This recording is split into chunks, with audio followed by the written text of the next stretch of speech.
How to screenshot on Windows 11. There are many ways to screenshot on Windows 11. So first of all, let me just open a dummy page, which could be a Microsoft Store or any of the other pages for this matter. The first way we can actually use is by using a snipping tool. Now you can search for snipping tool from here, which is a search bar right here, and simply search for snipping tool on your computer. Once you've done that, you can see this option. Here you can click the new option right here. Just click on the new option and you can simply take a screenshot of all of the screen just like this by dragging your mouse, and it will take a screenshot. The way you can find this is within the pictures tab inside here, files option. So here if you go to pictures and you go to screenshots, you'll find the images that you have taken a screenshot of.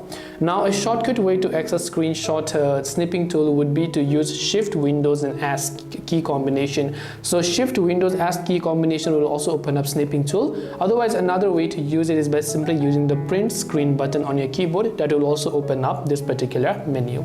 This way you'll be able to screenshot on Windows 11. I hope that this video helped you.